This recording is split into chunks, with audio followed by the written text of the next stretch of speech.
आज आपका फिर से स्वागत है मेरे YouTube चैनल में। आज हम कक्षा 7 की जो उड़ान प्रोजेक्ट के तहत हमें कार्यपुस्तिका मिली है उसका पाठ 6 करेंगे, भौतिक एवं रासायनिक परिवर्तन। इससे पहले वाले जो पाठ हैं वो हमने पहले वाले वीडियोज में कवर कर लिए हैं, जिनका लिंक डिस्क्रिप्शन बॉक्स में दिया हुआ है। वहाँ से आप पहले वाले वीडियोज देख सकते हैं। और इन सभी पाठों का एक प्लेलिस्ट भी है, उसका लिंक भी डिस्क्रिप्शन बॉक्स में दिया हुआ है। वहाँ से आप सभी पाठों के हल एक साथ देख सकते हैं।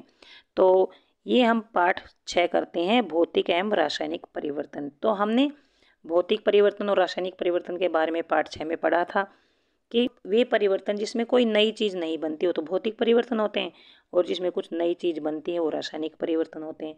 अब इससे रिलेटेड कुछ क्वेश्चन हम हल करते हैं। कार्यपत्रक 1 है, निम्नलिखित क्रियाकलापों एवं गतिविधियों को करने के पश्चात उनमें होने वाले बदलाव अथवा परिवर्तन का ध्यान से अवलोकन करें तथा निम्नलिखित सारणी में नोट करें। मतलब कुछ ये क्रियाकलाप हमें करने हैं और कुछ गतिविधियां हैं वो करनी है, और इनमें फिर क्या बदलाव आता है वो हमें इस सारणी में लिखना है। तो बर्फ़ देखें, बर्फ़ को पिघलते हुए तो सबने देखा है। तो क्या बर्फ़ के आकार में परिवर्तन हुआ है? हाँ हुआ है। इसकी आकृति में भी परिवर्तन हुआ है। कोई अन्य परिवर्तन? भाई अन्य परिवर्तन ये हुआ कि पहले ये ठोस थी और अब ये पिघल जाती तो ये द्रव बन जाती है। इसका मतलब उसकी अवस्था में परिवर्तन होता है। दूसरा है मोमबत्ती का जलना। तो मोमबत्ती पहले तो बड़ी थी, वो धीरे धीरे जलती जलती छोटी हो जाती, तो उसके आकार में परिवर्तन आता है और उसकी आकृति में भी परिवर्तन आता है। मोम उसके साइड में जमा होता चला जाता है, उसकी आकृति भी बिगड़ सी जाती है। तो यहाँ पर भी ठोस से द्रव व वाष्प बनता है। मतलब मोम ठोस होता है, वो पिघलता है तो वो द्रव बन जाता है, और वो गर्म होकर ऊपर भी उड़ता है तो वहाँ पर यहाँ पर ये वाष्प भी बन जाता है। तो यहाँ पर भी अवस्था में परिवर्तन हुआ है। अवस्था मतलब ठोस से द्रव बना, द्रव से वाष्प बना।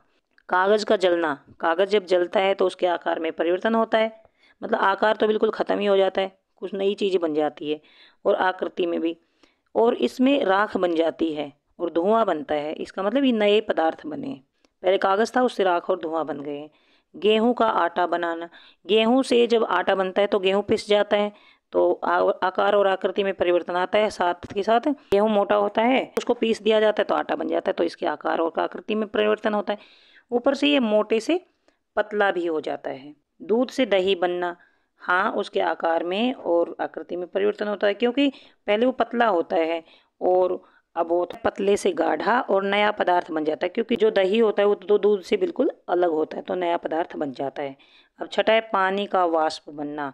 तो पानी का वाष्प बनने में उसका आकार में परिवर्तन होता है, क्योंकि पहले वो द्रव होता है फिर वो गैसियस फॉर्म में आ जाता है, मतलब गैस बन जाता है, और इसी तरह से उसकी आकृति में परिवर्तन।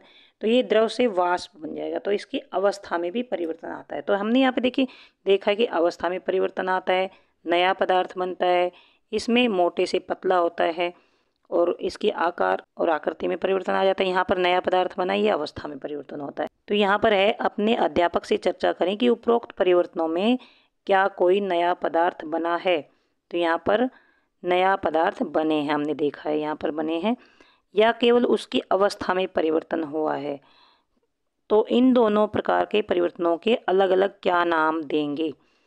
यहाँ पर देखिए, ये नया पदार्थ एक तो इसमें बना है और यहाँ पर बना है। जिस परिवर्तन में नया पदार्थ बनता है वो रासायनिक परिवर्तन होता है। जिस पदार्थ की सिर्फ अवस्था बदलती है वो भौतिक परिवर्तन होता है। तो यहाँ से रासायनिक परिवर्तन में क्या क्या हुआ? कागज का जलना और मोमबत्ती का जलना भी, क्योंकि मोमबत्ती से भी जैसे ये द्रव और वाष्प बने हैं, तो ये मोमबत्ती का जलना भी एक रासायनिक परिवर्तन भी है। अगर उसके साइज में परिवर्तन आता, आकार में परिवर्तन, तो भौतिक परिवर्तन। लेकिन वो भाप बनते जलती है तो उसमें ज्वाला भी बनती है, ऊष्मा भी बनती है, तो इसमें नया पदार्थ भी बनता है। यहाँ पर भी हम नया पदार्थ भी लिखेंगे। इसका मतलब ये भी रासायनिक परिवर्तन हुआ।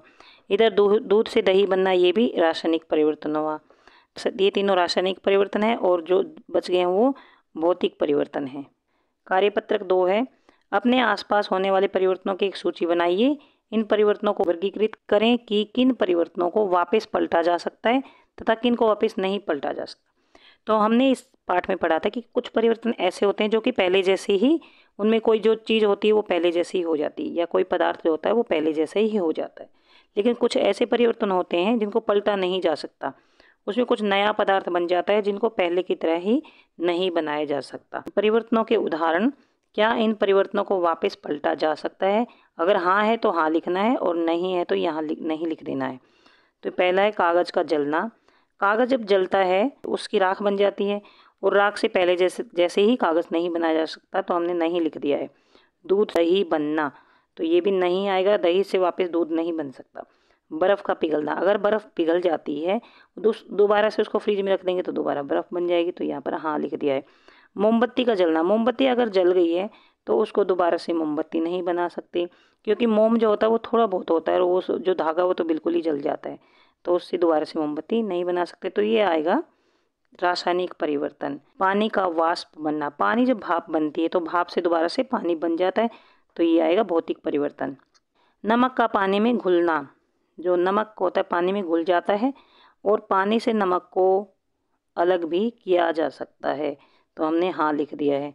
लोहे पर जंग लगना, लोहे पर जब जंग लग जाती है तो वो आयरन ऑक्साइड बन जाता है, मतलब कुछ नई चीज़ बन जाती है।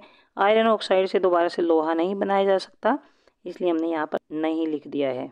अपने अध्यापक से चर्चा करके हमारे आसपास होने वाले उपयोगी रासायनिक परिवर्तनों की सूची बनाएं तथा उनमें से उत्क्रमणीय और अनुत्क्रमणीय तथा भौतिक एवं रासायनिक में वर्गीकृत कीजिए। मतलब हमारे आसपास जो भी परिवर्तन हो रहे हैं, उपयोगी रासायनिक परिवर्तन, ये रासायनिक परिवर्तन, उनकी सूची बनानी है और उनमें से उत्क्रमणीय और अनुत्क्रमणीय तथा भौतिक और रासायनिक में वर्गीकृत करिए।